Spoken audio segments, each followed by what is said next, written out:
Hi folks, this is all the fruit, and this here is most probably Opuntia or Nopalea cochennilifera.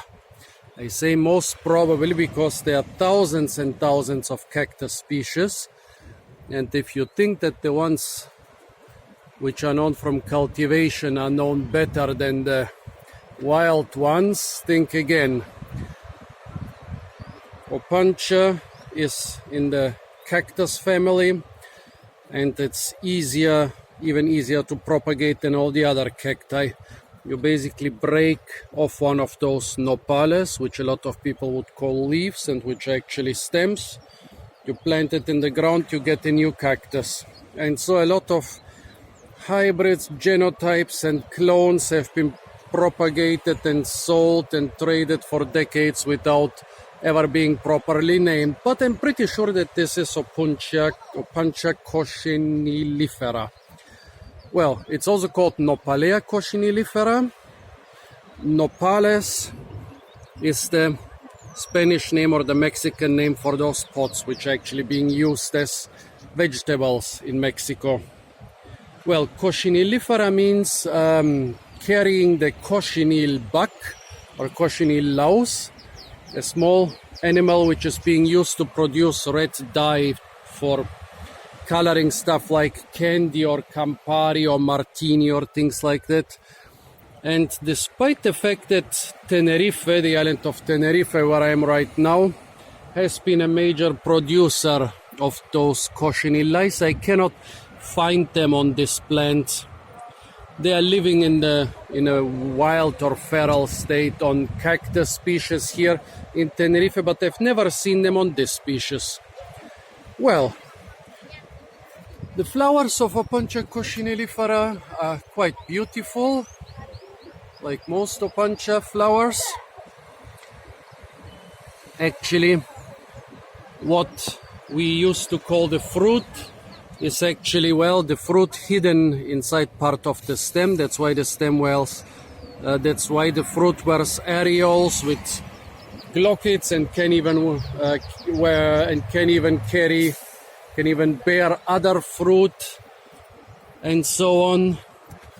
Let's see if we find a ripe one. Funny, on the sunny side there is one single ripe fruit. On the shady side there were a lot more. By the way, the plant is used in Mexico, of course, for the nopales and the fruit and the cultivation of the louse, but it's also used as a fungicide, and they also used to make furniture from the stems. I mean, okay, Opuntia stems are usually not very hard. It's not real wood. It's a sort of spongy, quite beautiful tissue. Actually, Cylindropuntia species have a wood-like, not really wood-like, a mace-like, basically a lady stocking-like texture, and can be pretty hard. So I guess, yeah, you can use some of them for furniture. So I'm taking this quite small cactus fruit, the ones in the shade were not much bigger, and rolling it here in the grass to remove the glochids, which are actually more dangerous than those well visible spines. You can avoid a couple spines, but the glochids, they're everywhere on those Opuntia cacti.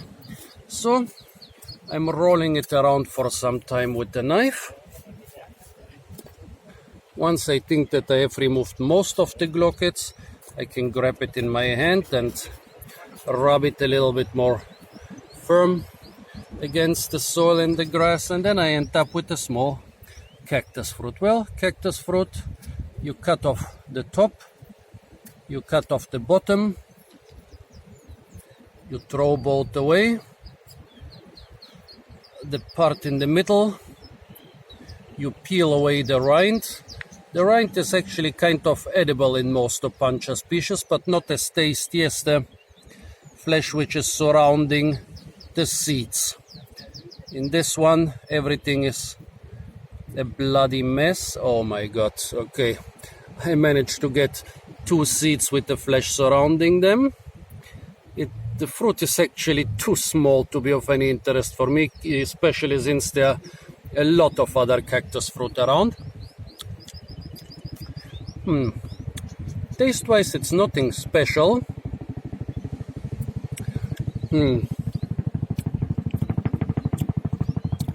No sourness at all.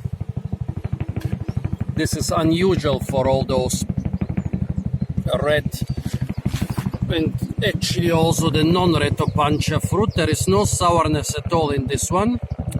It's mildly sweet and it's slimy. So nothing special. Okay folks, so this Opuntia nopalifera, final verdict. Very small fruit, a bit of a boring taste, a bit too slimy for me. If you have other bigger and tastier cactus fruits, don't use it.